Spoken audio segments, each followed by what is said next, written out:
자, 오늘 수업은 15강 수업을 시작하겠습니다.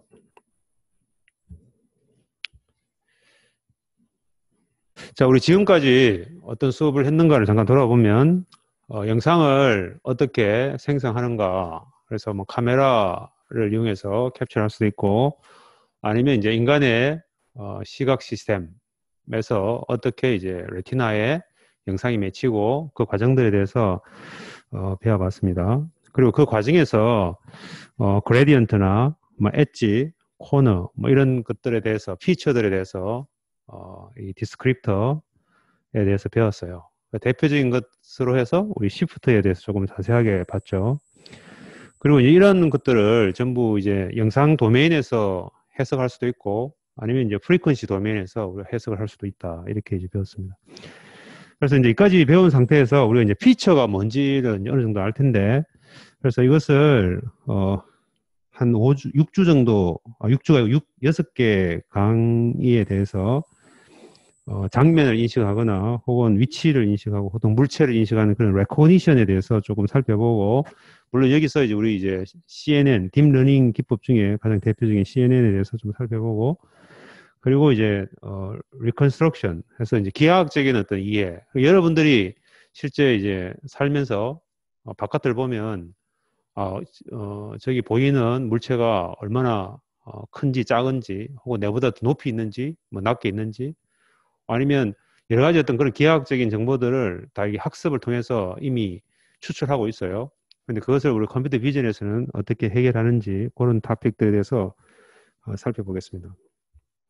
우리가 대표적으로 우리가 피처를 사용해서 하는 일 중에 파노라마 스티칭 해서 영상에서 피처를 뽑고 또 약간 뷰를 옆으로 이동시켰을 때의 영상을 캡처해서 그것에서 피처를 찾아서 그들 간에 우리가 코레스pondence를 구하고 그다음에 이제 카메라의 모션 구하고 뭐 이렇게 해서 이제 실제로 이제 스티칭하는 그런 상세한 기법들은 우리가 배우지 않았지만 그래서 이제 피처를 사용한다 뭐 이런 이야기를 했어요. 그리고 또 이제 물체에 대해서 인식을 할 때도 이 밑에 있는 예제처럼 이렇게 이제 그 피처를 그건 이제 뭐 시프트가 되든 아니면 여러 가지 어떤 다양한 피처들이 있을 텐데 그런 피처들을 추출하고 그 다음에 뷰가 달라졌을 때 그 피처가 다시 어디에 있는가 그런 어떤 코레스pondence를 우리가 찾는 문제들을 봤는데 이것은 주로 이제 우리가 인스턴스 레코니션이라는 용어를 쓰는 이유는 그냥 이미 특정 이미지에서 그 피처를 뽑았고 그 피처와 매칭이 되는 그런 피처들이 뭔지를 찾는 문제이기 때문에 조금 쉬워요. 자, 그런데 이처럼 이제 레코니션에서 만약에 지금 여기 있는 영상처럼 이게 정확하게 어디인지를 제가 정확히 모르겠는데 이게 지금 이제 뭐 도시냐 아니면 뭐 숲이냐 혹은 공장이냐 아니면 제가 생각하기에는 이게 이제 그 주로 이게 광장 같은 곳에 시장과 같이 연계되어 있는 그런 장면 같아요. 이걸 보고 이제 인간은 그런 것들을 이해하지만 그러면 컴퓨터 비전에서는 어떻게 이것을 이해할 것인가? 그럼 여기에 있는 여러 어떤 피처들을 뽑고 그 피처들을 가지고 인식을 한다고 생각을 해보면 미리 아까 인스턴스 레코니션에서는 그 전 영상에서 피처를 뽑고 그냥 그 다음 영상에서 피처를 뽑아가지고 코레스pondence만 구하면 되지만 이제 레코니션 한다고 그러면 이것을 피처를 뽑아가지고 어딘가에 데이터베이스로 굉장히 크게 우리가 저장을 해놓고 만약에 시티 같으면 이런 피처들이 주로 있다. 혹은 뭐 포레스트 같으면 이런 피처들이 있다. 이렇게 이제 뭔가 비주얼 월드를 적절하게 컴팩트하게 우리가 디스크리션 할 수 있는 그런 것들이 필요하겠죠. 그죠? 그리고 아니면 이제 오른쪽에 얘처럼 페데스트리언, 보행자를 이렇게 찾는 뭐 그런 문제가 있다 그러면 어떤 피처들이 있으면 그것이 보행자인지 그런 것들을 이제 미리 학습을 하게 될 거예요. 자, 그런데 이것을 기존에 있던 방식대로 사람이 이런 피처들이 있으면 어떻게 되고 이런 것들을 다 프로그래밍 한다 그러면 굉장히 어려운 문제일 거예요. 그런데 이것을 데이터를 가지고 좀 접근을 해보자. 그게 이제 머신러닝 기법이라고 생각할 수 있겠습니다. 자, 그래서 우리 지금 이 본 수업에 실제로 여러분이 이제 기계학습이나 머신러닝이라고 하는 것이 기초적으로 이미 다 학습이 된 상태면 너무나 좋을 텐데, 그러면 이제 그 중에서도 우리가 영상 데이터에 대한 그런 어떤 기계 학습에 대한 기법들을 활용해서 실제 응용을 배우면 될 텐데, 아마 많은 학생들이 기계 학습을 배우지 않았을 거기 때문에 머신러닝에 대한 어떤 아주 압축된 수업 내용을 잠깐 다루겠습니다. 그래서 우리가 지금 여기서 보는 것은 머신러닝 자체에 대한 것보다는 이 머신러닝을 우리가 이제 툴로 사용을, 그래서 이 툴로서 쓰기 때문에 머신러닝에 대한 어떤 아주 깊이 있는 디테일한 어떤 내용들을 우리가 다룰 수는 없고, 이 수업에서는 그래서 여러분이 혹시 필요하다 그러면 머신러닝 코스를 다시 또 들으면 되겠죠. 자, 그래서 머신러닝이라고 하는 것은 데이터로부터 학습을 하고 그 다음에 이제 추정, 프리딕션을 하는 그런 것이 머신러닝이다. 자, 그래서 머신러닝이라고 하는 것을 아마 지금까지 우리 컴퓨팅이라고 하는 어떤 컴퓨터 사이언스에서 나온 여러 가지 어떤 개념들을 다른 그 과학 분야에서 많이 활용이 되고 있지만, 그 중에서도 가장 이 보면 이제 greatest export라고 이렇게 되어 있는데, 그래서 다른 분야에서 활용되고 있는 어떤 가장 좋은 예 중에 하나가 머신러닝이 아니냐, 이렇게 이야기를 하는데, 이제 통계학자들은 이게 원천적으로 이게 통계 쪽에서 이 머신러닝이 발전됐다, 이렇게 이제 이야기하기도 하지만, 컴퓨터 사이언스에서는 당연히 이제 컴퓨터 사이언스에서 이 머신러닝이 처음 나왔고 이렇게 발전을 하고 있다, 이렇게 이제 주장을 하고 있습니다. 그래서 사실은 데이터를 다룬다는 것이 결국 과학에서 실험을 하고 그 결과가 수치가 나오면 그걸 가지고 분석하고 그다음에 뭔가 추론한 혹은 또 이제 처음 전제했던 내용들이 하이포테시스에 대해서 검증하고 하는 것 자체가 과학적인 프로세스인데, 그 프로세스에서 이런 어떤 머신러닝 기법이 안 쓰인 데가 없게 되겠죠. 그죠? 그래서 거의 대부분의 지금 학문에서 다 적극적으로 활용을 해야 됩니다. 그래서 컴퓨터 비전에서는 대표적인 머신러닝 기법을 사용하고 있는 것이 페이스 레코니션, 그다음에 이제 뭐 물체 클래시피케이션. 그러니까 물체 인식이라고 하는 것과 물체 클래시피케이션, 이게 좀 비슷한 개념인데, 우리가 물체라고 하는 것이 우리가 보지도 않았던 undefined object, UFO라고 그러죠. 우리가 한 번도 보지 않았던 것들을 가지고 인식할 수는 없잖아요. 그러니까 미리 본 것들을 가지고 다 이렇게 레이블링을 해놨다고 하면, 그러면 이게 책이다, 이건 자동차다, 그러면 결국은 그 많은 것 중에 여러분이 좋아하는 이게 이제 사지선다형처럼 엄청나게 많은 한 수만 가지 중에 하나를 선택하는 문제라고 생각할 수도 있겠죠. 그래서 우리가 레코니션을 그냥 클래시피케이션이라고도 이야기를 해요. 이게 분류라고. 그 다음에 이제 씬 세그멘테이션. 그래서 주로 이제 컴퓨터 비전에서는 씬을 보고 그래서 어디까지가 도로고 어디까지가 또 자동차고 뭐 이렇게 이제 각각 그 영역을 구분하는, 그리고 씬 세그멘테이션이 굉장히 많이 활용이 되고 있습니다. 자, 그래서 구글의 리서치 디렉터인 피터 노빅이라고 하는 분이 이야기하기를, 이제 많은 데이터를 가지고 아주 심플한 모델을 사용하는 그런 기법이 아주 작은 데이터 기반으로 해서 아주 정교한 모델을 항상 더 이렇게 보다 더 우수한 성능을 보인다라고 이제 그렇게 이야기를 했고, 실제로 이제 그런 것들이 굉장히 많이 증명이 되고 있어요. 우리가 이제 알고리즘을 개발한다, 혹은 프로그램을 만든다, 소프트웨어를 만든다라고 하는 것이 대부분은 우리가 데이터에 대해서 아주 간단한 샘플 데이터를 가지고 이럴 때는 이렇게 결과가 나오는구나 라고 해서 이제 여러분이 알고리즘을 디자인하고 그 다음에는 많은 데이터를 가지고 알고리즘을 테스트해요. 그죠? 이제 과거에는 그렇게 했어요. 그런데 지금은 이제 머신러닝에서는 그냥 그 데이터를 가지고 굳이 우리가 간단한 아주 심플한 모델들은 이미 있고, 그 심플한 모델들의 데이터를 활용해 가지고 어떤 결과를 내도록 하는 그러한 형태로 활용이 되기 때문에 조금은 이제 이 시스템을 개발하는 방법 자체가 조금 다르죠. 그래서 이제 그런 대표적인 예 중에 하나가 우리 이미지넷이라고 하는 것이 있어요. 이제 이미지넷은 갑자기 생뚱맞게 왜 이미지넷인가 하지만 이제 워드넷이라고 해서 여러분이 이제 검색을 해보면 금방 알 수 있을 거예요. 그래서 워드넷이라고 해서 우리 전 세계에 어떤 단어들을 우리가 이제 동물의 개통도처럼 이게 단어의 개통도를 이렇게 카테고리별로 쭉 만들어 놓은 건데 각 해당되는 카테고리별로 영상들을 우리가 또 만들어 볼 수 있겠죠.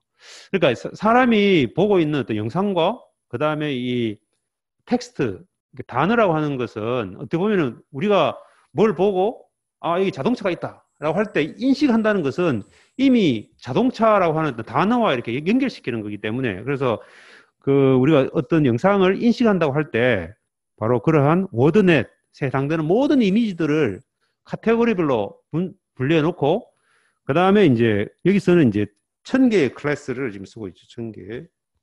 그리고 120만 개의 이미지를 사용을 해서 학습을 하고 그 다음에 이제 여기에 10만 개.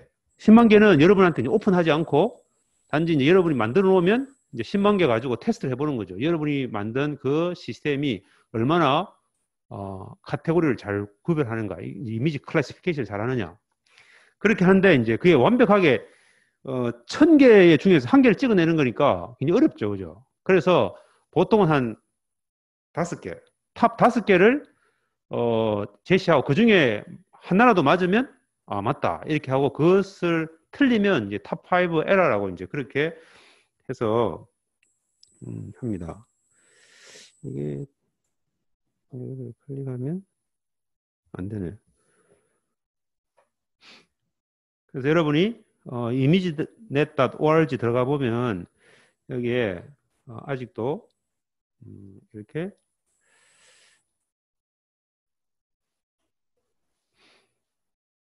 네트워크가 많이 느리다 그죠? 여기에 이제 2011년 가을 버전으로 해서 이미지넷이 있고요. 그 중에 예를 들면 뭐 Natural Object 하면 얘가 플래시로 되어 있어 가지고 지금 화면이 안 보여요. 이 플래시를 지금 안 보이는데 여러분이 플래시를 키우고 들어가서 보면 각 해당되는 것마다 이미지들이 쭉 이렇게 카테고리별로 있고 그걸 다운로드 받아 가지고 실제로 우리가 테스트를 해볼 수가 있겠어요. 자, 그래서 그럼 이 이미지넷 데이터를 가지고 Large Scale Visual Recognition Challenge라고 하는 학술 대회에서 이러한 대회를 했어요. 그래서 각자가 좋은 알고리즘을 만들어서 컴피티션 하는 거죠. 그러면 이제 어느 대학의 어느 시스템이 뭐 몇 등 이렇게 이제 탑 5 클래스를 해서 그래서 이것도 역시 여러분이 이 밑에 있는 링크를 따라가서 나중에 살펴보면 좀 더 자세한 정보들을 얻을 수가 있을 거예요.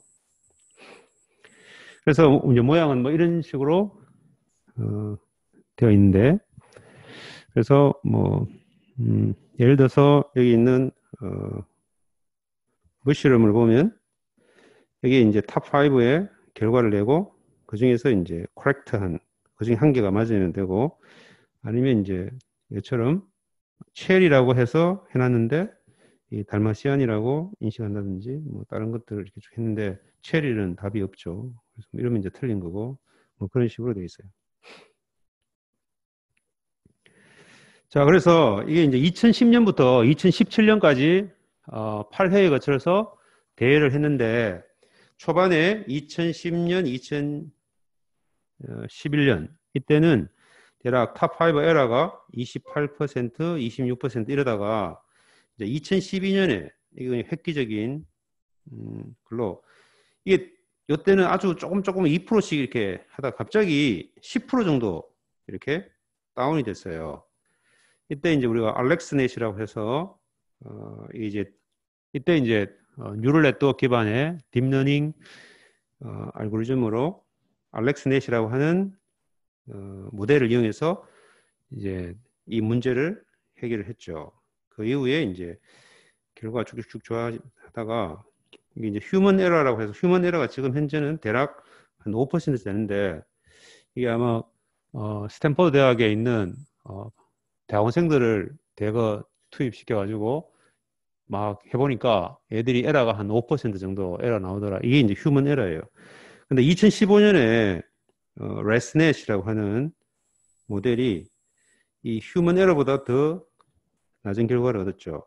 그 이후에 이제 2017년까지 계속 조금씩 더 떨어졌는데 어쨌든 이제 그러면서 이제 더 이상 이거 뭐 우리 바둑을 더 이상 대회를 할 필요 없을 만큼 인간을 성능을 더 뛰어넘는 것처럼 이비넷 컴피티션도 그래서 이제 더 이상 종료를 했습니다.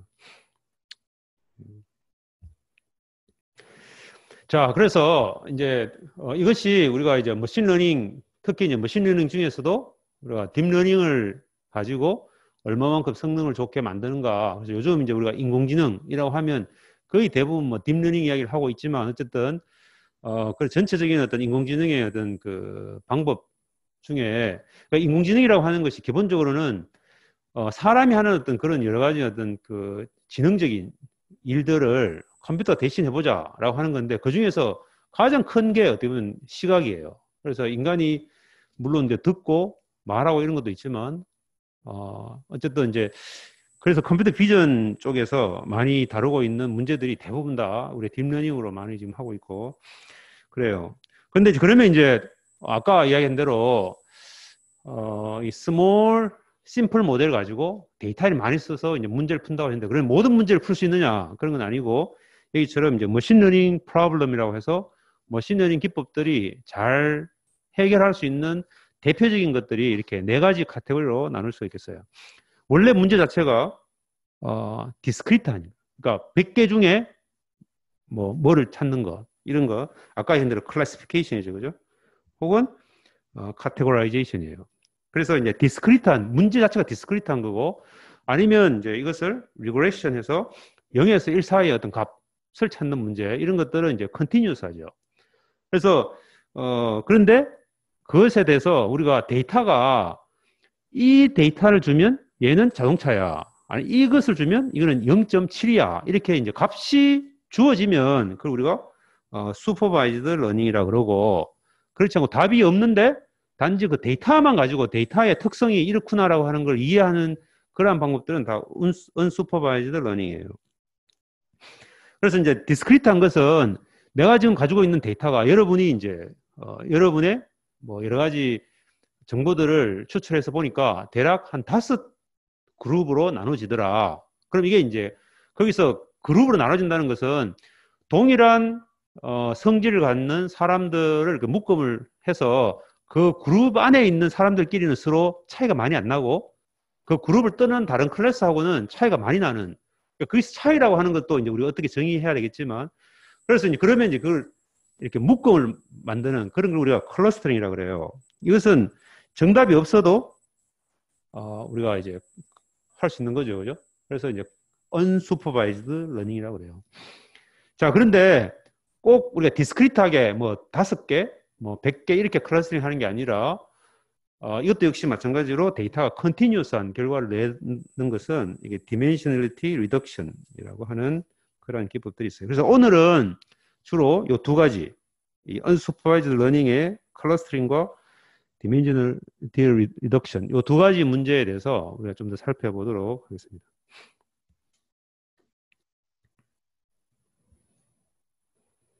그래서 먼저 dimensionality reduction에 대해서 먼저 보도록 할게요. 그러니까 이제 차원을 줄인다는 거죠. 차원을 줄인다. 원래 데이터가 굉장히 고차원의 어떤 데이터가 있다 그러면 그 데이터를 가지고 얘가 지금 도대체 어떤 형태의 데이터인지를 확인하는 가장 좋은 방법은 가시화하는 거예요. 이게 실제로 뭐 그래프를 그려보고 아무리 우리가 숫자로 테이블로 해서 막 값이 있더라도 이것보다는 그거를 이게 뭐 세로 막대 그래프로 쭉 그려보면 이게 지금 트렌드가 어떻게 된다는 금방금방 알 수 있듯이 근데 그것이 가지고 있는 한계가 뭔가 하면 방금 얘기한 거를 1차원 데이터는 그렇게 하면 되고 근데 2차원 데이터는 또 이제 XY 좌표계로 하면 되는데 3차원부터 사실 어렵죠. 그죠? 근데 3차원도 어떻게 보면 이제 3D 그래픽을 이용해서 할 수 있지만 그보다 더 이상의 고차원 데이터들은 그것을 어떻게든 2차원 혹은 3차원 혹은 1차원의 데이터로 이렇게 바꿔서 가시화 시켜줘야지 우리가 볼 수 있는데 그러려면 제일 1차적으로 하는 게 바로 디멘셔널리티 리덕션이에요. 근데 거기에는 굉장히 다양한 어떤 기법들이 있고 주로 이제 가시화에서 많이 쓰지만 또 이제 그 자체를 가지고 또 여러 응용해서 써요. 그래서 그 중에 가장 대표적이고 또 간단한 방법 중에 하나가 PCA라고 하는 것이 있어요. Principal Component Analysis. 그래서 어떤 데이터, 여기 보면 이제 오른쪽에 2차원 데이터가 있는데 그 2차원 데이터가 점으로 나타나고 하면 그러면 이제 X축, Y축에 대해서 이런 데이터가 있는데 그 중에서 얘를 표현할 수 있는 가장 베리에이션이 큰 축이 어디냐 하면 그걸 우리가 이제 주축, 이게 프린시플 엑시스다. 그래서 그게 이제 처음 1차원에 나오고 나머지 한 축은 이제 그 축에 이 직교되는 방향. 그래서 이제 2차원인데 2차원으로 표현한 거죠. 그러면 이것을 만약에 1차원으로 표현하라. 그러면 이 얘를 모든 임의의 점이 있으면 이 점을 이 중점으로부터 해서 중점으로부터 벡터라고 표현하고 이 벡터와 이 축, 프린시플 엑시스하고 여기 프로젝션 시키면 이 점이 되겠죠. 그래서 이러한 축에 이 점은 그냥 1차원으로 우리가 매핑시키고 요 사이에는 요거는 우리가 에러라고 생각하고 우리가 표현할 수 있겠어요. 그러면 이런 점들이 분포가 2차원상에 분포됐던 것이 그 1차원상에 있는 한 축에서 내가 어디에 있고 저 위쪽에 있느냐 아니면 이쪽에 있느냐 뭐 이런 것들을 우리가 할 수 있겠죠. 그래서 데이터를 분석할 때도 쓰고 가시화할 때도 쓰는데 지금은 이제 2차원 데이터이기 때문에 우리가 그냥 1차원으로 표현한 게 뭔가 큰 차이가 없는 것 같지만 어쨌든 굉장히 고차원 데이터도 이런 식으로 할 수 있겠죠. 그죠? 자, 그래서 여기서 이제 만약에 이쪽 축에 있는 데이터가 굉장히 그 베리에이션이 크다 그러면 에러도 클 거니까 그냥 1차원으로만 매핑했을 때는 에러가 많겠죠. 그래서 우리가 이제 어디까지 어느 디멘션까지를 이용을 하면 원래의 데이터를 그대로 우리가 활용할 수 있겠는가라고 하는 것을 우리가 볼 수가 있겠어요. 자, 그래서 기본적으로 이제 데이터의 미인을 구하고 그 다음에 여기서 이제 아이겐 디컴포지션을 그러는데 여러분이 이제 이 리니어 엘지브라에 대해서 좀 지식이 좀 있어야 돼요. 그래서 벡터 스페이스에 있는 어떤 데이터를 가지고 그것에 대한 가장 아이겐 밸류, 아이겐 벡터를 구하고 그 아이겐 벡터가 사실은 여기서는 바로 프린시플 엑시스가 되는데 그 디테일한 내용은 우리 여기서 다루지는 않을 거예요. 지금 이야기하는 내용에서 전혀 처음 듣거나 아니면 잘 모르면 간단하게 검색을 해서 아이겐 벡터가 뭔지 아이겐 밸류 뭐 있죠? 찾아보면 되겠어요. 요즘은 뭐 인터넷에 워낙 다양하게 좋은 데이터들이 많은 거죠. 그래서 아이겐 벡터가 바로 그 베리언스의 디렉션이 되고 아이겐 밸류가 바로 그 베리언스의 크기, 매그니튜드가 된다. 그래서 그것을 활용하면 되겠다. 자, 그래서 그 이그젬플로 제가 보면 요즘 이렇게 이제 어떤 개념이 있으면 그 개념을 잘 이렇게 그 비주얼라이제이션 해가지고 설명을 잘하는 그런 사이트들이 많아요. 그래서 여러분이 그중에 좋은 걸 찾으면 되는데 이 프린시플 컴포넌트 애널리시스 예를 들면 오리지널 데이터가 이렇게 2차원에 있으면 이것을 이 축, 메인 축을 빨간색 축으로 해가지고 이게 프린시플 컴포넌트 한 개만으로 표현을 해서 표현할 수 있다 이거죠. 그러면 원래 이제 X축으로 이렇게 돼 있고 Y축으로 이렇게 돼 있는 것들이 이것만 봐서는 잘 이해가 안 되는데 이걸 프린시플 컴포넌트 1차원에 대해서 보고 2차원에 대해서는 전부 몰려 있으니까 이게 정보가 없어요. 그러니까 이제 이 1차원에 있는 프린시플 컴포넌트 하나에 대해서 1에 대해서만 이게 정보가 많이 있으니까 이게 분포가 어디 있는지 이렇게 알 수 있겠죠. 삼차원의 이그젬플을 보면 이제 여기 있는 이게 어떤 형태의 데이터인지는 우리가 지금 이야기할 수는 없지만 어쨌든 3차원의 어떤 플러스로 표현되는 어떤 데이터들이 있다면 이런 데이터들을 가지고 그 여기서 그냥 2차원으로 프로젝션 시키면 뭐 이렇게 되겠지만 여기서 이제 프린시플 컴포넌트를 우리가 찾아서 여기서는 이제 두 축을 찾은 거죠. 그러니까 마지막 세 번째 축은 버리고 그러면 이제 프린시플 컴포넌트 한 개, 두 개만 해가지고 표현하면 이렇게 돼서 여기서 분포가 여기서 프린시플 컴포넌트 1에 대해서는 이게 데이터가 이렇게 분산되어 있으니까 그러면 이것과 이거 세 개의 어떤 컴포넌트들이 이렇게 구성되어 있구나 이런 걸 우리가 이해할 수가 있는 거예요. 여기에 이제 다른 또 좋은 이그젬플이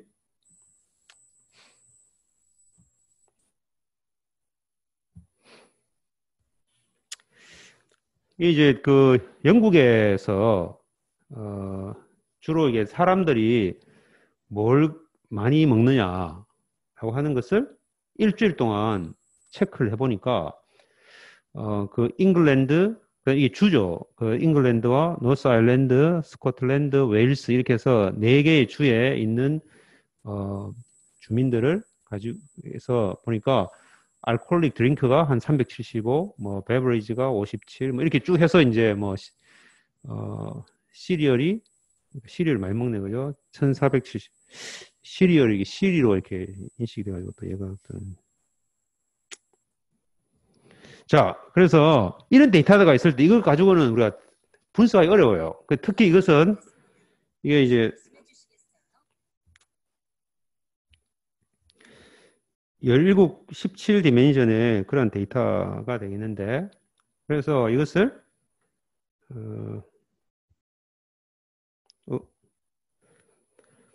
이게 프린시플 컴포넌트 애널리시스를 해가지고 프린시플 컴포넌트 첫 번째 것으로 해보니까 이게 노던 아일랜드가 이쪽에 분포하고 나머지 세 개는 여기에 구성되어 있는 걸 알 수 있고 그러니까 17디멘션을 그 다음에 프린시플 컴포넌트 2까지 해서 2차원으로 표현하니까 이 XY 좌표축에 이렇게 분포가 되어 있더라 그죠?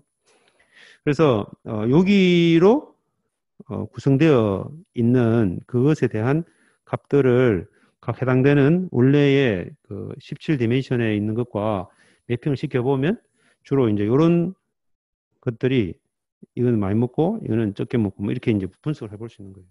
뭐 이런 식으로 이제 하는 것들이 우리가 프린시플 컴포넌트 애널리시스고 실제로 이것을 쓰는 것도 많고 그런데 이것이 가지고 있는 약점은 이게 이제 그냥 리니어 트랜스포메이션만 한 거기 때문에 실제 좀 더 복잡한 어떤 문제들을 해석하기에 조금 어려움이 있었어요. 그래서 이제 다양한 형태의 기법들이 있어요. 자, 여기에 이제 아이겐 페이스라고 하는 개념이 있는데 여기에 40명의 사람인데 각 사람마다 10명씩 10장의 영상을 가지고 총 이제 400장의 영상이 있어요. 그러면 이제 이 영상을 가지고 이것도 역시 각 해당되는 그 얼굴 영상이 만약에 이제 뭐 10 by 10 이미지라면 그러면 이제 100디멘션이죠. 100디멘션의 벡터라고 생각을 하고 그러면 평균 값을 구하고 그 다음에 여기에 이제 아이겐 벡터를 구할 수 있겠죠. 그래서 그 아이겐 벡터를 우리는 여기서는 아이겐 페이스라고 왜냐하면 이제 얼굴이니까 똑같은 개념이에요. 그래서 민 페이스가 있고 그 다음에 이제 아이겐 페이스가 있어요. 그러면 이제 앞에서 우리가 프린시플 컴포넌트에서도 했듯이 우리가 이제 아이겐 벡터가 있으면 특정 어떤 점의 데이터가 있으면 그 데이터가 각 해당되는 프린시플 엑시스에 얼마만큼의 성분을 가지고 있는가라고 하는 것은 그 해당되는 그 벡터와 그 아이겐 벡터를 이너 프로덕트 하면 바로 그 컴포넌트 나와요. 그죠? 예를 들면 XY 좌표값이 20, 30 있는데 그럼 X축은 얼마냐? 그러면 X축은 1, 0이니까 1, 0과 이 20, 30을 우리가 이너 프로덕트 하면 20이라는 값이 나오듯이 그런 개념이죠. 그죠? 그래서 우리가 이제 이 아이겐 페이스에다가 이렇게 매핑을 시키면 이너 프로덕트 하면 바로 어떤 얼굴은 이 성분은 얼마나 가지고 있고 이 성분은 얼마 가지고 이렇게 그냥 아주 간단하게 나오죠. 그러면 여기서 사람이 우리가 이제 원래 아까 100차원이라고 그랬는데 그 100차원의 데이터가 다 나오지는 않고 그 중에서 우리가 그 프린시플 컴포넌트만 우리가 끊어가지고 여기서는 뭐 예를 들어서 20개의 데이터만 가지고 있다. 그러면 이제 원래 100차원의 데이터가 이렇게 20차원의 데이터로 컴팩트하게 바뀌어지겠죠. 그러면서 요 해당되는 얼굴 성분은 얼마, 이 성분은 얼마 이렇게 해서 각 해당되는 값들이 다르게 매핑이 되겠죠. 그럼 그걸 가지고 이제 우리가 어떤 추가적인 일들을 하면 훨씬 더 컴팩트하게 문제를 해결할 수가 있겠다. 그죠? 그런 식으로 우리가 디멘셔널 리덕션이 활용이 된다. 자, 그래서 두 번째 이제 우리가 이제 다루려고 하는 것은 클러스터링이에요. 클러스터링. 이것도 아주 이제 우리가 재밌는데 우리가 지금 이제 데이터가 2차원 공간상에서 이렇게 데이터가 있을 때 당연히 우리는 이미 시각적으로 몰려있는 그룹들을 금방 알아요. 인간은 쉽게. 그렇지만 이게 이제 2차원 데이터의 좌표값으로만 쭉 들어와 있을 때 이것들을 분류해가지고 얘는 빨간색 그룹, 얘는 뭐 보라색 그룹 이렇게 어떻게 분류할 것인가. 그게 이제 우리가 클러스터링이에요. 이거는 이미 클러스터링한 결과를 보여주는 거기 때문에 이렇게 표현이 되어 있지만 그래서 이제 그 클러스터링이 되는 알고리즘이 있으면 그걸 가지고 이렇게 이미지 세그멘테이션에서 사용할 수가 있어요. 이미지 세그멘테이션이라고 하는 것은 영상에서 이것은 호수에 있는 물이야, 물 영역이야. 이것은 위에 산 영역이야. 뭐 이렇게 이거는 이제 뭐 하늘 영역, 이건 구름 영역 이렇게 나눌 때 그 영역을 나눈다는 것이 결국은 거기에 있는 뭐 픽셀 값이 될 수도 있고 혹은 뭐 컬러가 될 수도 있고 아니면 뭐 텍스처가 될 수도 있고 하여튼 어떤 형태의 피처가 있다면 그 피처들을 같은 것끼리 이렇게 그룹핑하는 거죠. 다만 차이가 있는 것은 이것들이 서로 이렇게 떨어져 있으면 그러면 그건 또 다른 그룹이 될 거예요. 그래서 이제 포지션과 그 다음에 그 픽셀의 혹은 그 픽셀 주위의 어떤 영역의 피처들의 스페이스에서 그걸 클러스터링 하는 문제다. 이렇게 해볼 수 있어요. 그래서 우리가 클러스터링은 주로 이미지 세그멘테이션 하고도 많이 활용이 돼요. 그래서 예를 들면 이렇게 영상이 있을 때 이걸 가지고 50x 50의 패치를 뽑고 각각의 패치들의 차이들을 찾아서 그것들이 비슷한 애들끼리 이제 그룹핑을 해볼 수 있겠죠. 그래서 이제 그렇게 해서 클러스터링 한 것들이 얘가 이제 여기 있는 것처럼 이렇게 표현이 될 수가 있겠다. 그죠?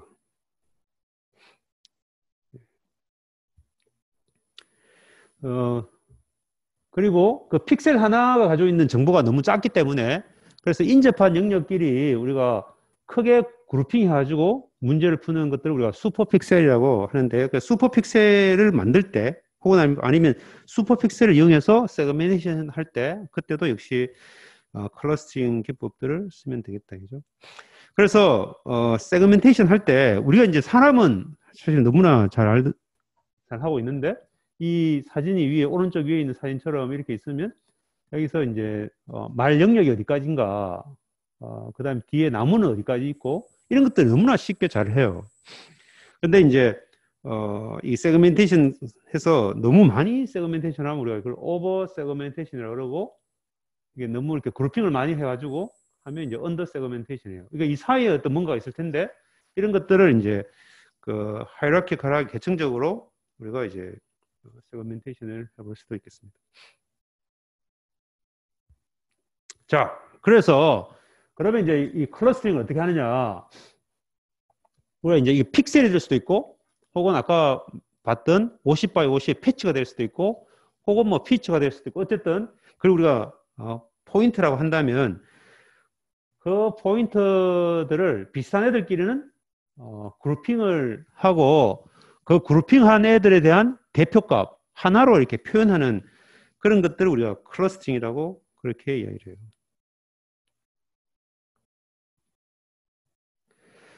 그래서 여기서는 두 가지 문제가 있는데 그러면 두 개의 포인트 혹은 두 개의 이미지 혹은 두 개의 패치가 얼마나 시밀러한가 시밀러하다는 걸 어떻게 판단할 것인가 라고 하는 게 있고 두 번째는 그러면 이제 각 두 개끼리 얼마나 비슷하다 라고 하는 어떤 그런 어떤 데이터가 있을 때 그걸 가지고 어떻게 그룹핑할 것인가. 이게 이제 두 번째 이슈예요. 그래서 이 두 가지를 항상 클러스터링에서는 정의할 수가 있어야 돼요. 그러면 왜 그러면 클러스터링 하느냐? 클러스터링 하면은 원래 데이터가 있으면 그걸 가지고 굉장히 큰 데이터가 있을 때 그것을 클러스터링 해가지고 패치 베이스의 어떤 컴프레션 하거나 혹은 이게 디노이징이라는 것은 그 우리가 이제 아까 클러스터에 대해서 대표값이 있으니까 그 대표값에서 조금 벗어난 애들은 전부 노이즈라고 생각하고 나머지 버리는 거죠. 그래서 아주 디테일한 정보들은 버리고 사용하는 거예요. 그리고 이게 고차원의 데이터라도 그걸 고차원 공간상에서 클러스터링 하고 나서 그것을 이거는 1번 클러스터, 이건 2번 클러스터 이렇게 하다 보면 이게 아주 로우 디멘션으로 이렇게 줄일 수가 있겠죠. 그래서 클러스터 넘버로 표현함으로써 우리가 데이터를 서머라이징 할 수 있다. 두 번째는 우리가 텍스처의 히스토그램 혹은 컬러 히스토그램 혹은 시프트 벡터의 히스토그램 이런 식으로 해서 우리가 어떤 대표에 해당되는 그 빈의 히스토그램이라는 게 그런 거죠. 그 그룹에 이 데이터가 몇 개 있느냐 이렇게 카운팅을 하는 것에서도 이런 클러스터링이 먼저 돼야 돼요. 근데 우리가 이제 히스토그램은 그냥 1차원 공간상에서 혹은 아니면 미리 유니폼하게 딱딱 끊어가지고 있는 거기에 이 데이터가 몇 개 있느냐 이렇게 했지만 실제로 클러스터링이 잘 된다면 그 클러스터링 그룹 안에 이게 몇 개 있는지 이렇게 할 수 있겠죠. 그래서 그런 거에서도 클러스터링이 활용이 돼요. 조금 전에 본 것처럼 세그멘테이션에서도 활용이 될 것이고 그 다음에 이제 이 프리딕션 혹은 이제 우리가 클래시피케이션이라고 할 수도 있겠지만 같은 레이블로 구성되어 있는 것들 클러스터가 있으면 그러면 이걸 다 같은 레이블로 이제 주니까 내가 어떤 이미지가 있으면 이미지가 어느 클러스터에 포함되는가를 찾으면 그 클러스터에 포함되면 그 클러스터에 해당되는 레이블이 답이 되겠죠. 그럼 이렇게 이제 클래시피케이션에서도 활용이 될 수가 있겠어요. 자, 그래서 대표적인 클러스터링 알고리즘 네 가지를 우리가 한번 살펴볼 거예요. 첫 번째는 K-민즈 클러스터링 알고리즘. 자, 그래서 K-민즈 클러스터링 알고리즘은 그냥 랜덤하게 우리가 지금 구하려고 하는 것은 K라고 하는 것이 K개의 클러스터가 있다라고 가정을 하고 K가 주어졌다고 쳐요. 5개면 5개. 그러면 그 5개의 클러스터의 대표 벡터는 이거다. 이렇게 그냥 랜덤하게 초기화를 시키고 그러면 거기에 이미의 데이터, 우리가 데이터가 지금 만약에 1000개 있으면 그 1000개 데이터가 어느 클러스터에 포함되는지는 가장 가까운 벡터를 찾으면 되겠죠. 그 대표값을. 그렇게 해서 이제 찾아가고 그렇게 해서 이 그룹이 첫 번째 클러스터야. 그러면 그 첫 번째 클러스터의 중간 위치를 또 찾아요. 그렇게 하면서 계속 그걸 반복하는 것이 K-민즈. 자세한 것은 다시 이야기할 거예요. 그 다음에 두 번째는 애그로머러티브 클러스터링이라고 되는데 이것은 각각의 점들이 다 각 하나의 클러스터라고 대표로 하고 근데 그 중에서 가장 가까운 애들 2개 클러스터는 얘 너무 가까우니까 합쳐가지고 얘는 하나의 클러스터라고 하자 이렇게 합치는 거예요 계속. 그럼 그 다음 또 가까운 애가 있겠죠. 그럼 그 가까운 애들을 또 합치면서 계속 우리가 원하는 어떤 조건이 만족할 때까지 계속 합치면 그게 바로 애그로머러티브 클러스터링이 되겠어요. 자, 세 번째는 우리가 민 시프트 클러스터링. 그래서 민 시프트 클러스터링이라는 것은 우리가 어떤 클러스터가 있다는 말은 아까 우리가 예를 본 것처럼 점들이 막 분포되어 있지만 어딘가 한쪽에 몰려 있는 거죠. 그 한쪽에 몰려 있다는 말은 그 몰려 있는 애들이 그걸 우리가 내가 랜덤하게 눈을 감고 점을 딱 찍었는데 아무렇게 찍어도 막 랜덤하게 쫙 찍힌다고 하면 그건 유니폼하게 모든 점들이 쫙 분산된 데 있을 거예요. 유니폼 디스트리뷰션을 가질 거예요. 그래서 그걸 우리가 내가 어떤 점을 딱 선택했을 때에 점이 선택될 확률로 생각을 해보면 그게 이제 이 probability 디스트리뷰션이 어떻게 돼 있는가로 생각을 해보면 결국은 클러스터라는 것은 거기에 점들이 많이 꼭 있을 것이다. 그러니까 이게 확률 분포를 보면 그쪽이 굉장히 높게 나타날 것이다고 생각을 하는 거죠. 그래서 그것들을 가지고 그 확률 분포의 모드라고 하는 것은 제일 확률 값이 높은 곳, 그걸 우리가 모드라고 해요. 그러니까 그 모드를 찾는 것이 우리가 민 시프트 클러스터링. 지금 이제 전체적으로 4개에 대해서 뭐가 다른 것만 요약해서 설명을 하고 상세하게 각각 설명을 해줄게요. 그 다음에 이제 스펙트럴 클러스터링인데, 스펙트럴 클러스터링이라고 하는 것은 각각의 우리가 이제 뭐 아까 패치면 패치 혹은 점이면 점을 다 노드라고 생각을 하고, 그 다음에 그 노드와 노드 사이에 얼마나 시뮬러리티가 있는가, 그것을 우리가 엣지로 해가지고 이 그래프로 나타내요. 그럼 그 그래프로 나타내가지고 그러면 이제 처음에는 그래프 하나죠. 다 연결되어 있는. 근데 그 중에서 요 클러스터 이렇게 구분한다는 것은 결국은 클러스터로 구분되는 그 사이의 엣지들을 끊어가지고 얘와 얘는 다른 클러스터야 이렇게 끊는 거죠. 그때 끊을 때 요 엣지들이 원래 서로 관계가 없는 애들을 끊으면 그 끊어지는 엣지들의 값들이 작은 값들만으로 구성되어 있으면 얘는 이게 끊기가 좋겠죠. 그래서 그런 형태의 연결선을 우리가 약한 연결선을 찾아가지고 끊어서 이 클러스터링 하는 그런 기법들을 우리가 스펙트럴 클러스터링이라고 해요. 실제로 우리가 이제 사람도 있으면 사람의 어떤 소셜 네트워크라고 하는 것 자체가 그래프로 표현이 되는데, 그러면 각 해당되는 사람이 노드고 내하고 진짜 절친 친구들을 이렇게 연결시키고 하다 보면 여기 있는 친구들이 서로 이제 며칠 동안 같이 뭐 야유회를 갔다 왔다. 그러면 서로 친한 친구들끼리 막 연결시키다 보면 그걸 가지고 별로 친하지 않는 그룹 엣지들을 딱딱 끊어가지고 하면 이게 5개의 그룹으로 나타나더라. 그러면 이제 맨날 우리가 어떤 일을 할 때 이게 5 그룹으로 해서 우리가 뭘 행사를 하면 훨씬 더 마음이 잘 맞겠죠. 그죠? 이제 그럴 때 그럼 어떻게 끊을 것인가? 그거는 이제 서로 친하지 않는 그 엣지들 찾아가지고 끊으면 되겠죠. 그래서 결국은 이제 그것을 어떻게 찾을 것인가? 그리고 그것들을 끊어서 어떻게 이제 클러스터링 하는가, 이게 이제 스펙트럴 클러스터링이에요. 이렇게 전체적으로 우리가 4가지 정도의 그런 클러스터링 알고리즘이 있겠어요. 그래서 결론은 뭐냐 하면, 결론은 이제 이 식으로 다 나타나는데, 이제 CI는 I 번째 클러스터의 센터예요. I 번째 클러스터의 센터. 그 다음에 XJ는 데이터예요. XJ. 그런데 만약에 여기에 시그마 IJ가 있는데, 시그마 IJ는 J라고 하는 데이터가 I 번째 클러스터에 포함이 되면 1, 아니면 0이에요. 그래서 XJ가 CI에 배정되면 1이고 아니면 0이에요.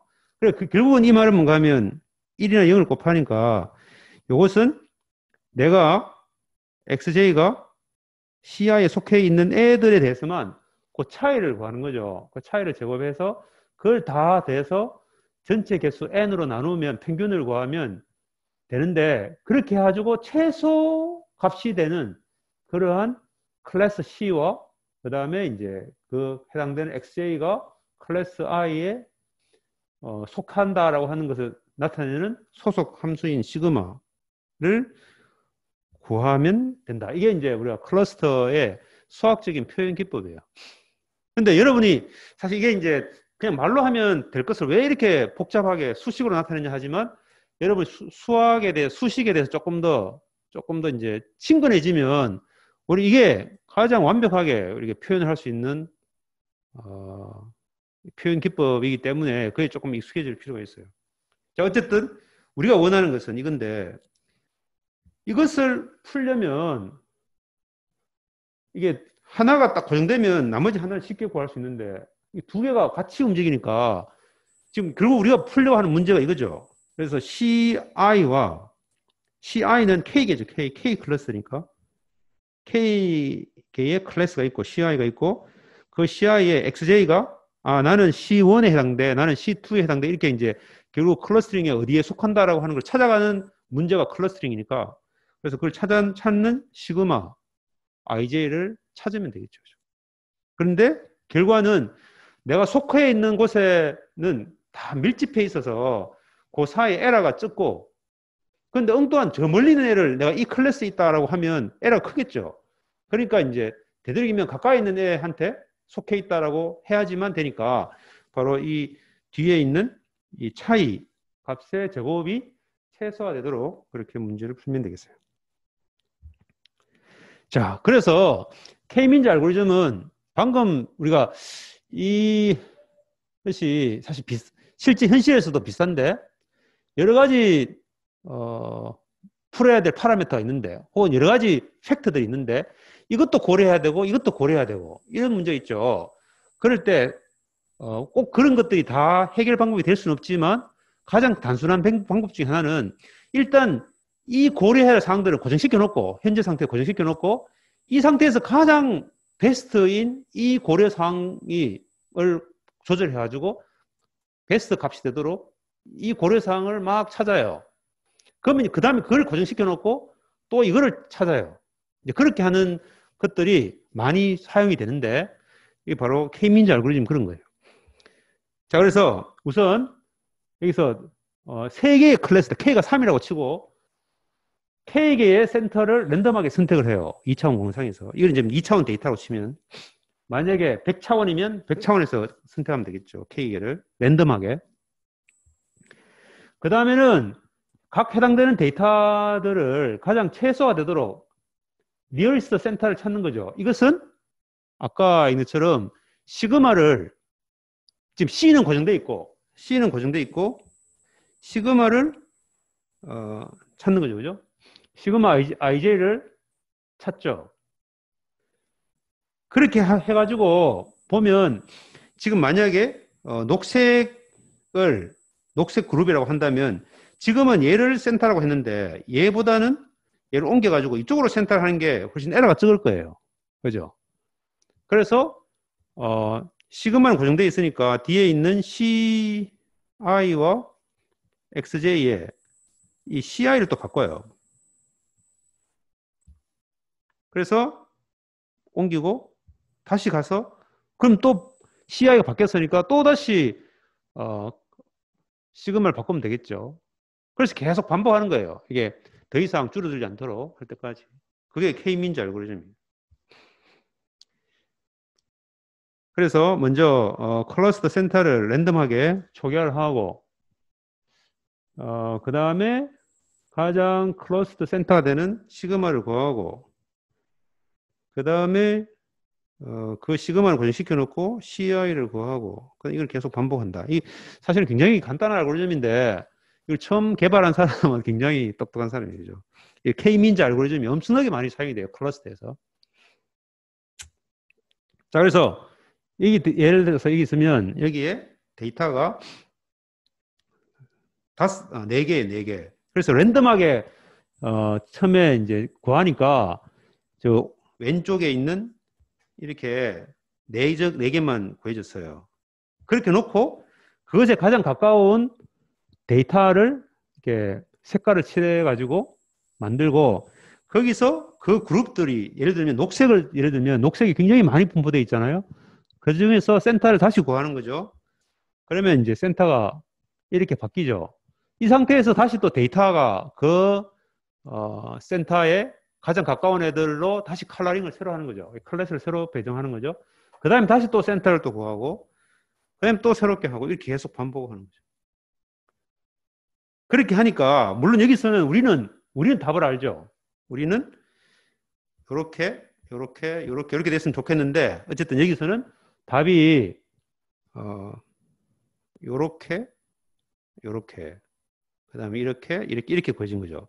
이것은 초기 값을 우리가 한쪽에 너무 치우쳐 가지고 돼 있기 때문에 이런데 그러면 이것을 해결할 수 있는 방법은 그냥 초기화를 또 한 번 더 하는 거죠. 랜덤하게 또 해가지고 또 해보는데 물론 이제 그러면 두 개의 결과가 나올 텐데 그 두 개 중에 어느 게 더 좋으냐라고 하는 것은 아까 봤던 그 에러를 구해가지고 최소화되는 것이 더 좋은 해죠.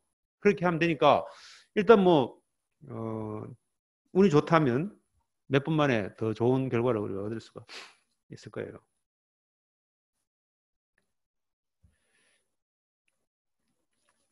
자, 그래서 K-민즈 알고리즘은 여기서 이제 랜덤하게 초기화하는 이니셜 클러스터 센터를 랜덤하게 구하는 이 이니셜라이제이션에 따라서 데이터가 알고리즘의 성능이 좌우될 거고, 혹은 우리가 이제 그리디 추저라고 해서 K개의 포인트를 에러가 최소화되도록 그렇게 이제 K를 계속 찾아가는 그런 방법이 있어요. 그래서 우리가 그런 방법을 우리가 나중에 K-민즈 플러스 플러스 해가지고 나오는 방법이 있어요. 그 다음에 이제 디스턴스는 우리가 일반적으로 이제 유클리디안 디스턴스를 쓰지만 뭐 여러 가지 다른 어떤 디스턴스 매트릭을 써서 문제를 풀 수가 있을 것이고, 그 다음에 이제 옵티마이제이션이 있는데, 그래서 이제 아까 봤듯이 더 이상 사실 이게 우리가 해는 아닌데 로컬 미니마에 빠져가지고 더 이상 원래 답을 찾아갈 수 없는 거죠. 이게 결국은 이제 그럴 경우에 멀티플 리스타트를 해가지고 문제를 풀 수 있다. 이런 세 가지의 고려 사항을 우리가 볼 수 있어요. 자, 그래서 이것은 이제 인텐시티 혹은 컬러를 가지고 클러스팅, K-민즈 클러스팅한 뭐 예인데 이거 지나가도록 할게요.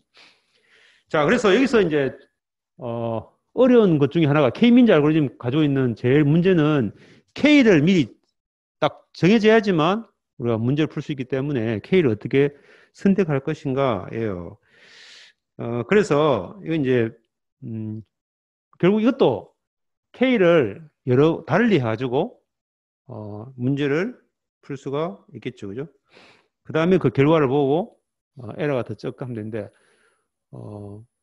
만약에 100개의 데이터가 있다 그러면 100개의 클러스터를 쓰면 에러가 완벽하게 0인 그런 클러스터가 만들어지죠. 그러니까 K가 커지면 커질수록 사실은 에러가 적어질 거지만 우리가 원하는 결과는 아니죠. 그래서 그렇지만 어쨌든 우리가 K를 적절하게 줄여가면서 적절한 에러를 가지면서 우리가 K를 찾는 게 중요한데 그게 우리가 이 K-민즈 알고리즘에서 어려운 부분이에요. 그래서 아까 얘기한 대로 우리가 K-민즈 플러스 플러스 이니셜라이제이션이라고 하는 기법이 있는데 이것은 먼저 랜덤하게 그냥 하나를 선택해요. 굉장히 많은 데이터 중에 랜덤하게 하나를 선택하는데 그 선택할 때는 유니폼 랜덤으로 해서 모든 것 중에 선택될 확률이 동일하게 해가지고 하나를 선택을 하고 그 다음에 그 포인트를 대상으로 해가지고 사실 그 다음 클러스터는 최대한 멀리 있는 게 좋겠죠. 근데 그럼 거기서 제일 멀리 있는 애를 선택을 해가지고 그걸 또 하면 그게 대표치가 안 될 확률이 높아요. 그래서 우리는 이제 디스턴스 dx가 있으면 그 dx를 dx의 제곱이라고 하는 확률로 그 다음 x를 찾아요. 근데 이제 이게 그렇기 때문에 제일 멀리 있는 그 방금 구한 그 센터에서 제일 멀리 있는 애를 선택할 확률은 제일 높지만 그것이 항상 그렇게 디터미니스틱하게 무슨 결정적으로 걔가 선택될 확률은 아니에요. 그죠? 어차피 랜덤하게 하니까. 확률만 그렇게 해서 또 이제 랜덤하게 또 싹 찾고 또 그 다음 애들은 또 이제 그 방금 구한 것에 또 멀리 있는 애들을 또 해서 찾고 이렇게 해서 초기화를 시켜서 이제 문제를 풀면은 조금 더 이제 빠르게 문제를 풀 수 있다. 뭐 이런 건데 이것은 만약에 K-민즈 클러스팅 자체가 데이터가 엄청나게 크고 초기화를 잘 해가지고 한 번만에 문제를 푸는 게 중요하다라고 하면 이렇게 하면 되고 그렇지 않고 뭐 여러 번 빨리빨리 할 수 있으면 그러면 이제 K-민즈 알고리즘을 여러 번 돌리는 게 뭐 더 간단할 수도 있겠어요. 자, 그래서 K-민즈는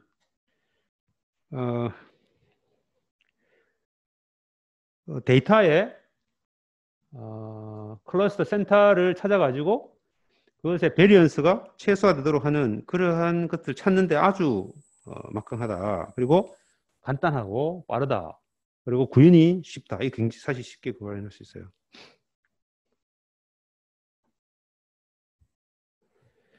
근데 단점은 K를 우리가 항상 먼저 정해야 된다.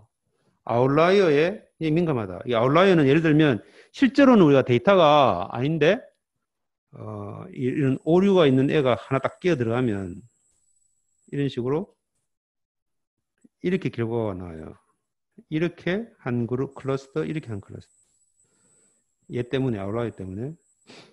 우리가 이제 평균이라고 하는 것도 그렇고 다 어떻게 보면 아웃라이어에 아주 민감해요. 그죠? 어떤 값이 큰 값 혹은 굉장히 작은 값이 하나 끼어 들어가면 원래 전체의 어떤 트렌드를 평균값을 구하기 위해서 쓰지만 그 하나 때문에 값이 막 shift되죠. 대표적인 게 보면 입시예요. 입시에서 학생들이 어떤 전체적인 그룹이 있고 그중에 이제 성적이 굉장히 나쁜 학생들이 나중에 이제 어떻게 들어오면 그 학생 때문에 전체적인 데이터가 왜곡되는데 사실 그 데이터는 의미가 없어요. 그래서 보통 경우에는 우리가 한 85% 끊어서 이제 표시를 하는데 그렇게 하는 이유가 이게 성적이 우리가 나쁘다는 걸 감추려고 하는 게 아니라 그 데이터는 오히려 잘못된 정보를 주기 때문에 그래서 이제 우리가 아웃라이어를 제거하는 그런 기법들을 쓰는 거예요. 자, 그 다음에 이제 K-민즈 알고리즘은 아까 했던 대로 로컬 미니마에 빠지기가 굉장히 쉬워요. 그렇기 때문에 우리가 여러 번 하는 거죠.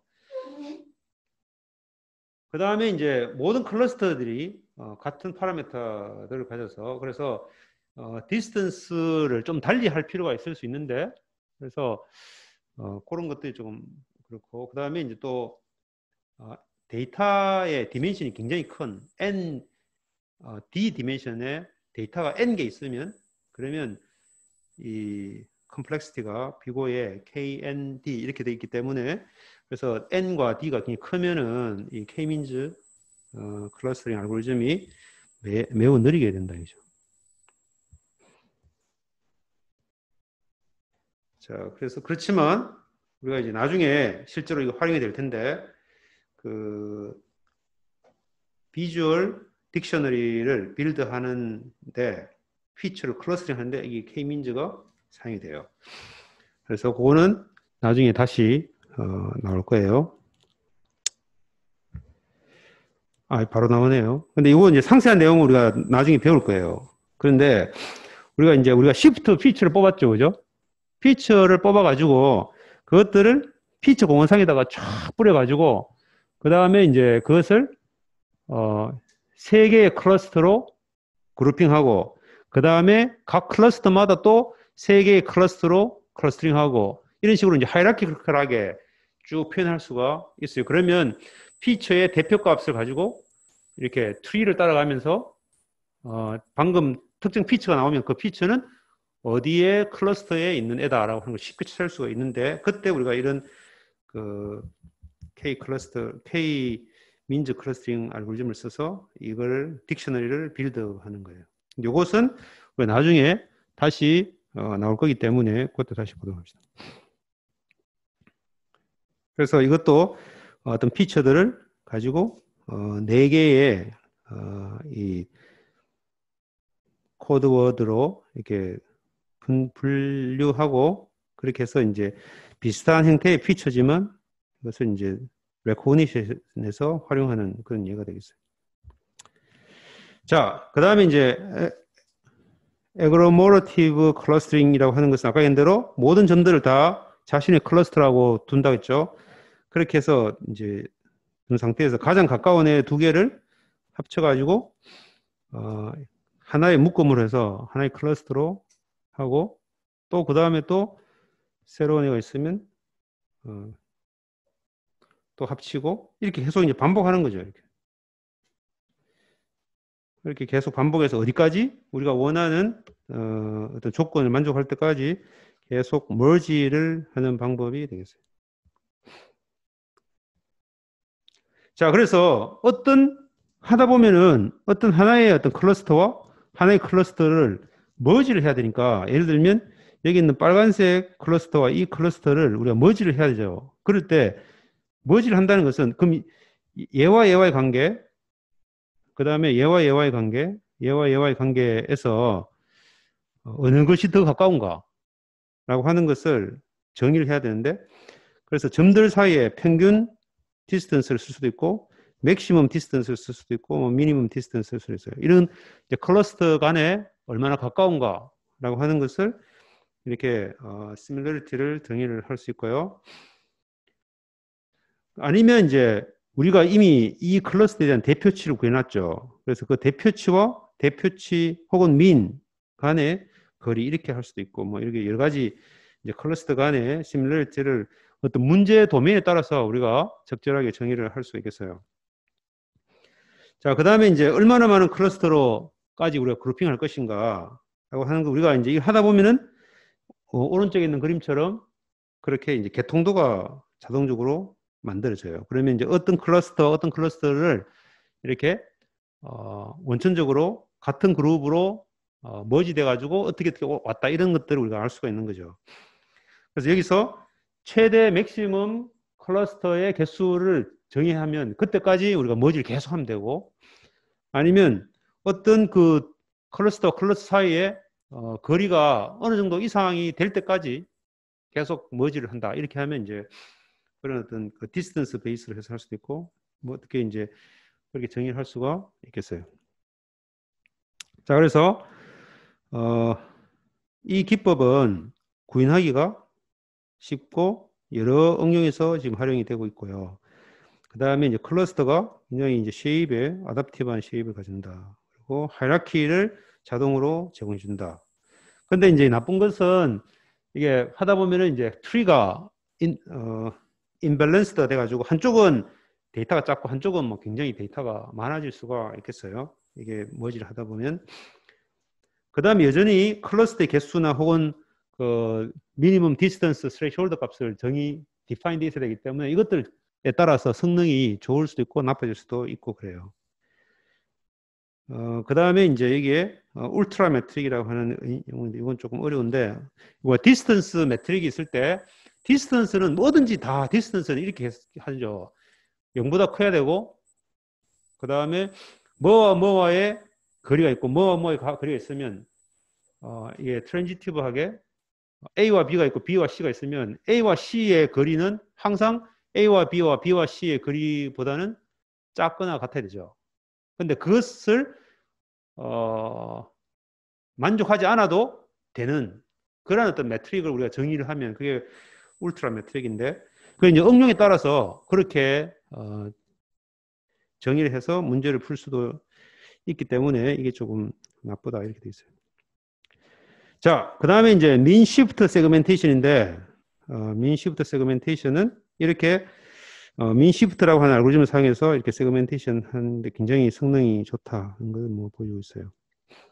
자, 민 시프트 알고리즘은 이제 아까 얘기한 대로 이거를 우리가 확률 분포라고 보고 그의 모드를 찾는 거죠.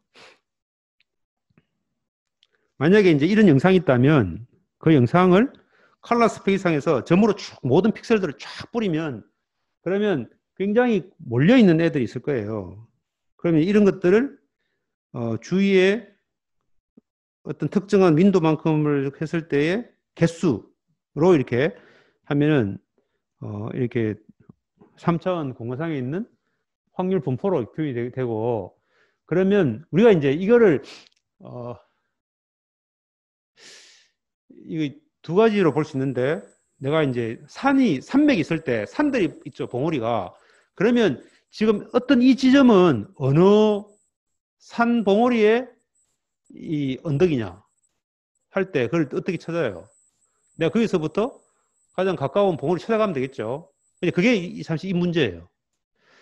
아니면 내가 거꾸로 반대로 내가 여기 이제 홍수가 나가지고 물이 이렇게 한 바가지 딱 떨어졌다. 그럼 얘가 물이 어디로 흘러가느냐 하면 결국 로컬 미니마에 빠지게 돼 있죠. 그 로컬 미니마로 가장 내 주위에 가까운 그곳으로 이제 들어가는데 그것들이 더 물이 범람하면 또 더 큰 애들끼리 또 합쳐지겠죠.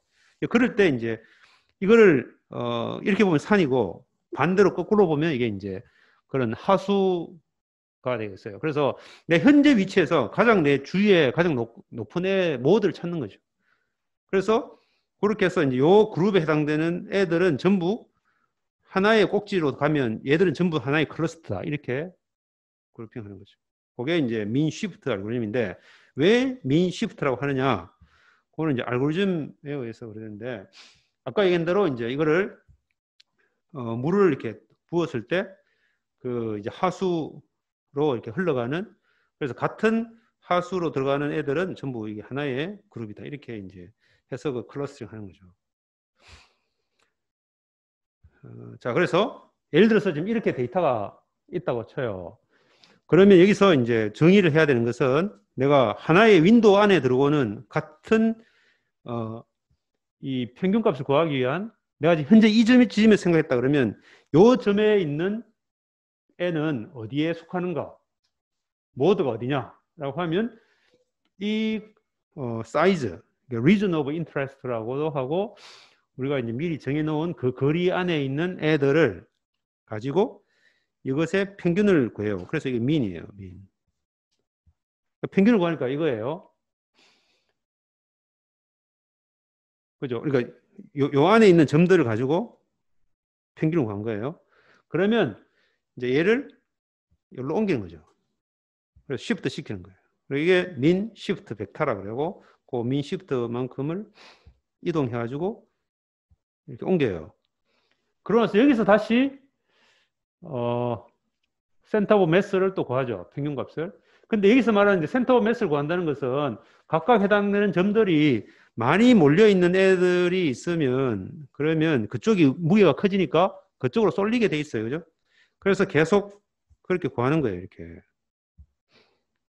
그래서 그냥 민시프트 알고리즘은 굉장히 단순한데 그렇게 해서 계속 찾으면 결국은 어딘가에서 멈추겠죠.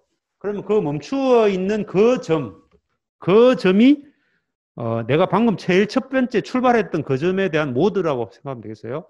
그런 모든 애들에 대해서 다 그렇게 모드를 찾으면 같은 모드에 포함되는 모든 점들은 전부 하나의 클러스터다. 이렇게 하면 되겠어요. 그게 바로 민시프트 알고리즘이에요.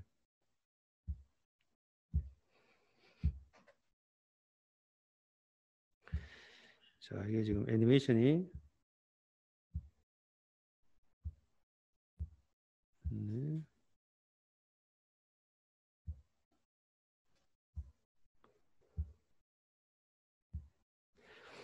자, 그런데 여기서 이제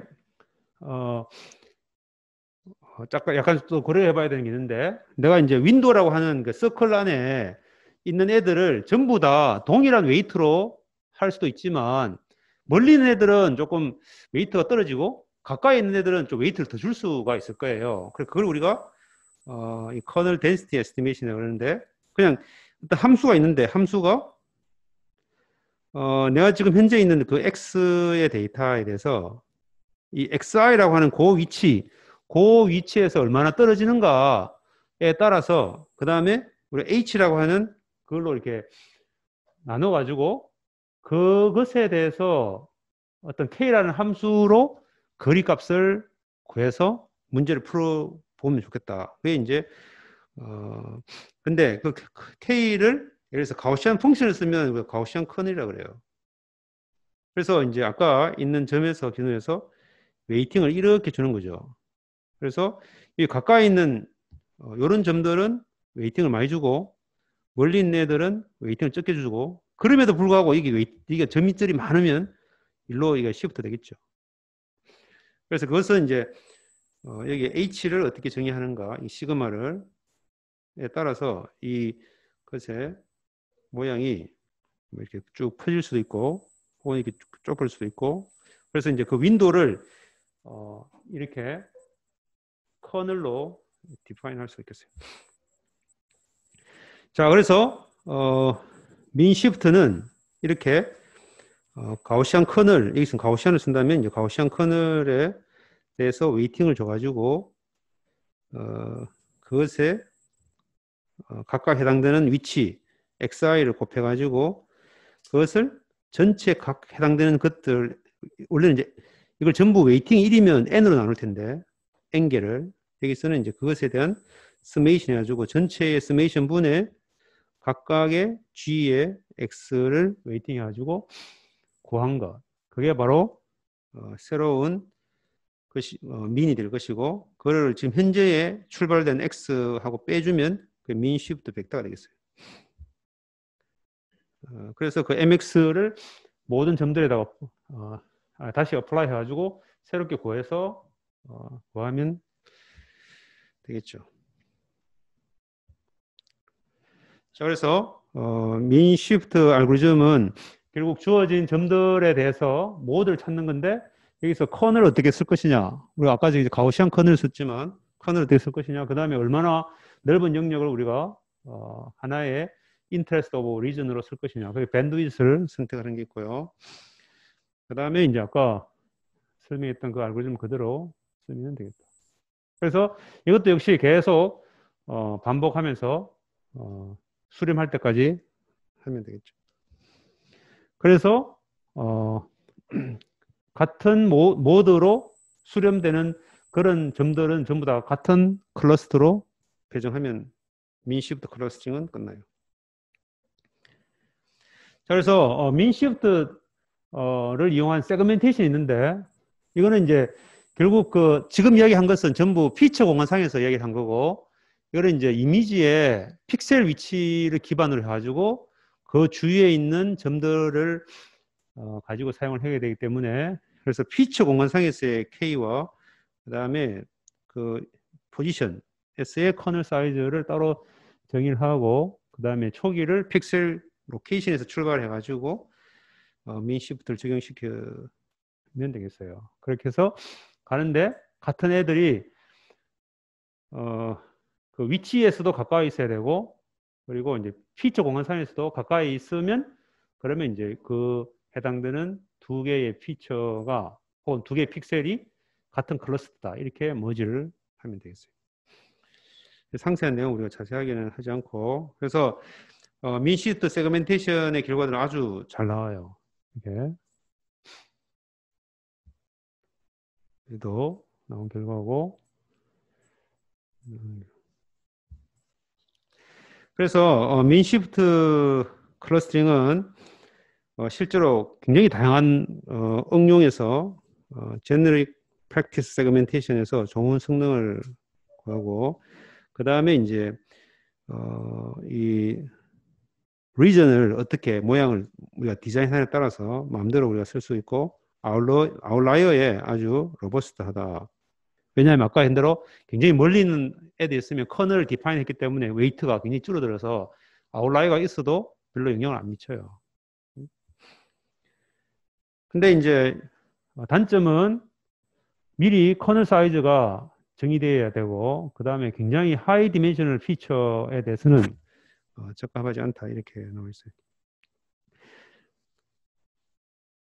그래서 오버 세그멘테이션, 멀티플 세그멘테이션, 트래킹, 클러스터링, 필터링 뭐 이런 다양한 어플리케이션에서 이런 민 시프트 알고리즘이 사용이 되고 있어요.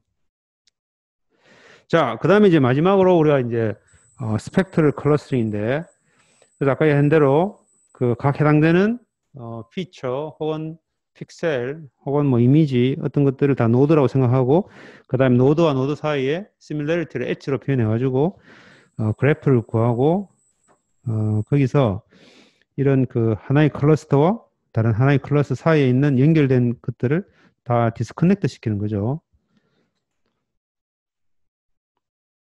그러면 이제 이 디스커넥트 되는 요 엣지들의 코스트를 다 대가지고 그 코스트가 최소화되도록 하는 셋을 찾아가지고 끊어내면 돼요.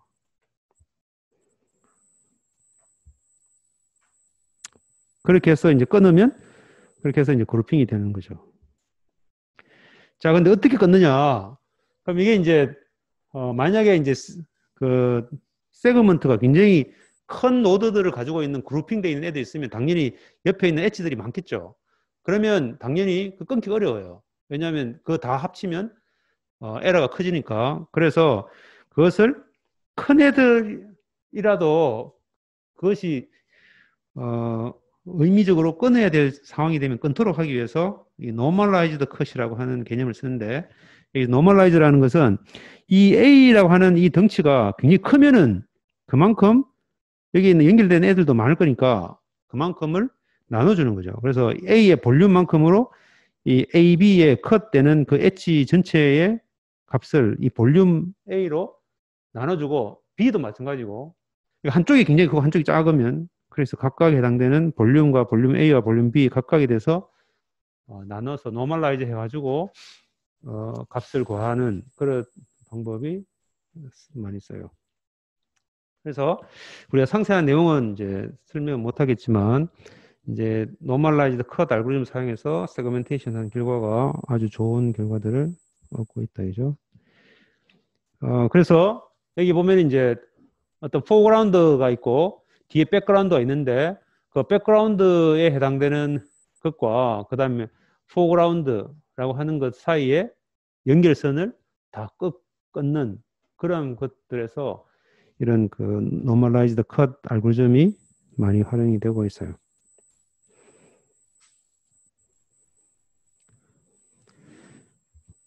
자, 그래서 이 알고리즘이 어디 쓰이는가? 이제 우리가 K-민즈 같은 경우에는 우리가 퀀타이제이션이라는 말 들었죠. 그죠? 우리 이번 시험에서도 나왔는데 우리가 이제 그 어떤 그 값이 연속적인 어떤 값이 있을 때 그걸 디스크리트한 값으로 바꿔주는 그러한 프로세스를 우리가 퀀타이제이션이라고 그러는데 이것이 결국은 우리가 이제 어떤 데이터가 막 다양하게 있지만 그것에 대한 대표 값으로 다 매핑시키는 것으로 생각해 보면 이게 일종의 퀀타이제이션이에요. 아니면 전체 데이터들이 많이 있는데 그 중에서 클러스터링 자체가 서머라이제이션 의미가 있죠. 그래서 우리가 데이터가 여러분이 사진을 찍어가지고 어디 여행 가가지고 사진 찍었는데 그 사진 찍은 것들이 한 수천 장 된다. 그럼 그 중에서 대표 사진 몇 장을 딱 뽑아라. 라고 하면 결국은 이제 이런 클러스터링을 쓰는 거죠. 그래서 비슷한 유형의 사진들, 물론 비슷하다는 걸 어떻게 정의하느냐에 따라 다르겠지만 어쨌든 피치들을 뽑고 그 피치들이 비슷한 애들이 많이 반복되면 그것들은 다 하나의 그룹으로 쓰고 그 중에서 대표인 걸 하나를 딱 뽑아가지고 보여주면 우리가 이제 여기 한 2만 장의 포토가 있는데 그 로마에 그럼 그 중에서 콜로세움에 해당되는 사진들 그 다음에 뭐 그냥 포럼에 해당되는 사진들 이렇게 이제 펜타곤에서 사진들 이렇게 그룹핑을 할 수 있는 거죠. 그럴 때도 이제 쓰고요. 그 다음에 이제 이미지 세그멘테이션에서도 아까 계속 봤죠, 그죠? 그래서 뭐 여러 가지에서 사용이 되고 있어요. 자, 그래서 지금 이제 요약을 하면 K-민즈는 이렇게 이제 서머라이제이션 하는 것, 그 다음에 이제 패치를 가지고 딕셔너리 만드는 거. 딕셔너리 만드는 거는 이제 우리가 나중에 다시 할 거예요. 그래서 그 다음에 이제 일반적인 우리가 클러스터링 문제는 다 K-민즈를 쓰면 돼요. 아주 심플하기 때문에. 그 다음에 애그로모러티브 클러스터링이라고 하는 것은 세그멘테이션도 쓰고 뭐 제너럴 클러스터링에서도 잘 쓴다.